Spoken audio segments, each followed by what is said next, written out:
All right, let's wrap up chapter 26 here by discussing the Showa period. So, um, the Taisho Emperor dies in 1925, and we see the start of the long Showa period that lasts until 1989. In terms of visual and material culture, we see an embracing of continued liberalism.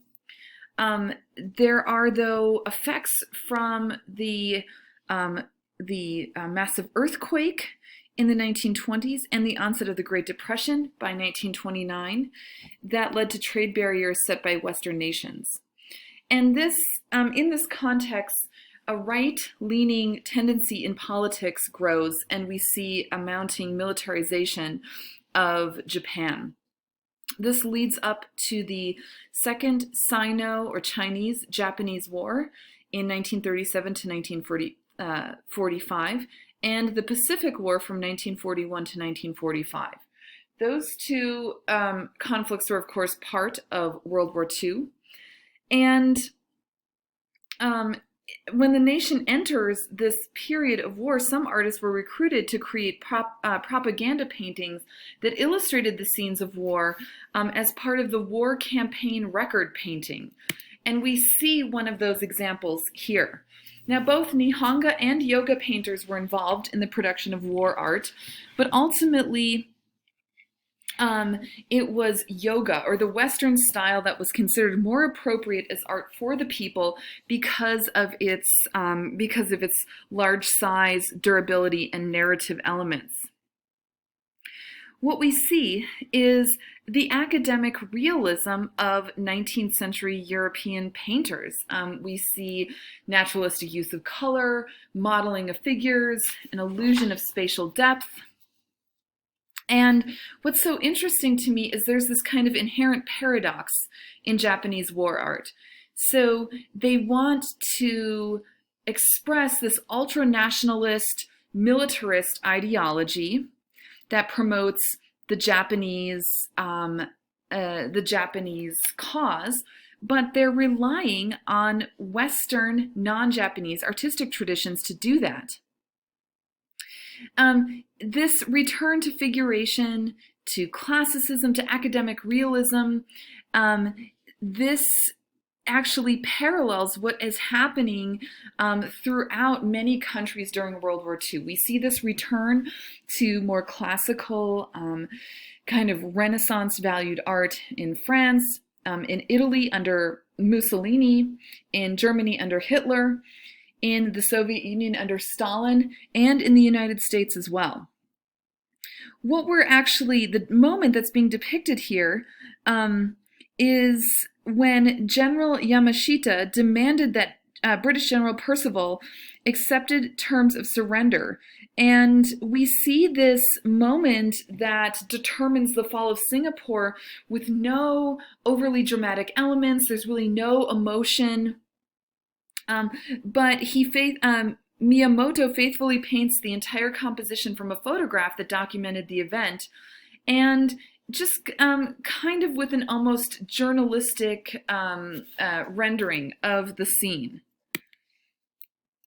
Here are some examples of 19th century European academic realism that depicts other battles that were used by Miyamoto as influences.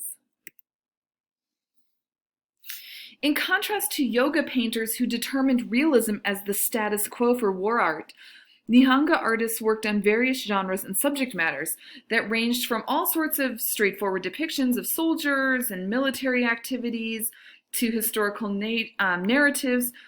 They depicted symbolic landscapes as ways to address this situation of war. Yokoyama Taikun is one of the first students who became a very influential Nihonga painter in the 20th century. And he worked closely with the imperial household and the regime's Ministry of Education in creating works like this, called Japan Where the Sun Rises. One theme that we see here is Mount Fuji. He was almost obsessive in his depiction of Mount Fuji, and we see this work painted on a monumental scale. This is 8 feet by 15 feet. And according to the legend, the implied political metaphor of the rising sun and the setting sun infuriated the Chinese emperor. So by adopting this well-known phrase to the title, Japan Where the Sun Rises, Taikan is referencing the Japanese imperial house, whose ancestor is believed to be the sun goddess Amaterasu, and he magnifies the symbolism of Mount Fuji as the embodiment of the national spirit. Yet, we could also just look at this here and see it as a landscape painting. The ultra-nationalist iconography is neutralized a bit. And probably because of this, when the U.S. occupation army arrived in Japan in August of 1945, at after the end of World War II and Japan's defeat, what happens is that a lot of yoga war painters were ostracized for their wartime activities, but there was no outcry against Yokoyama and other Nihonga painters. All right, this is the last work we're going to look at from the Showa period at a very different moment here. Oh, and obviously this painting or this portrait is not from 1980 to 1980. It's from, I don't even know what I was meaning there, but it's 1988 to 1990. I apologize for that mistake.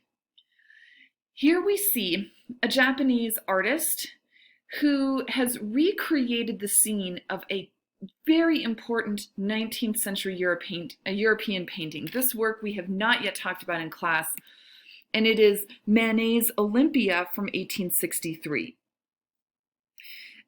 Morimuro has also, he is not just the photographer, but he is also in the role of both figures. The woman reclined on the bed and the clothed woman behind her who brings in a bouquet of flowers. Now, let me tell you a little bit about the original painting here before we look back at Morimuro's reimagining of it. So in Manet's Olympia, we see this female nude who is completely aware of our presence. She stares out at us in this kind of confrontational gaze, with her hand clamped down, covering her genitals. And Olympia cues us into her identity. Olympia was the kind of general term for a lower class, working class prostitute in Paris. So what we see here is a prostitute with an African servant coming in with flowers, potentially from one of her clients. And Olympia caused such a stir when it was first exhibited in Paris because this was a completely different interpretation of a female nude. She's not a mythological figure. She's not a Venus. She is contemporary.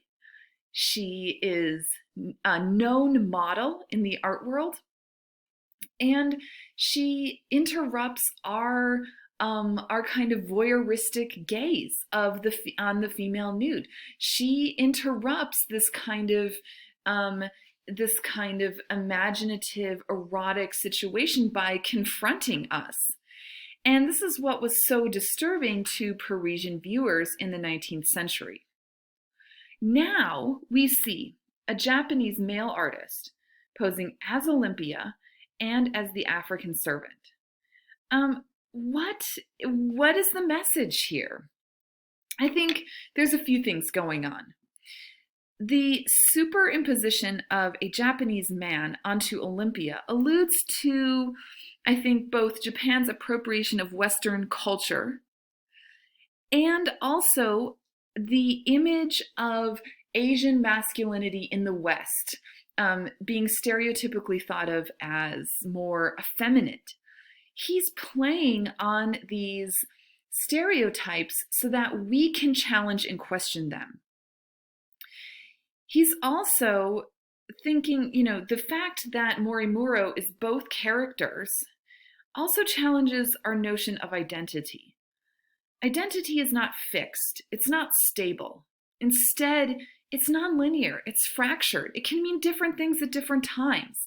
And Morimura, in all of his work, he takes on all of these different guises to forward this idea of an unstable, changing identity. And if you're interested in this work, I really encourage you to look at more of his photographs. Google him and you'll see a lot of different reimaginings that he does.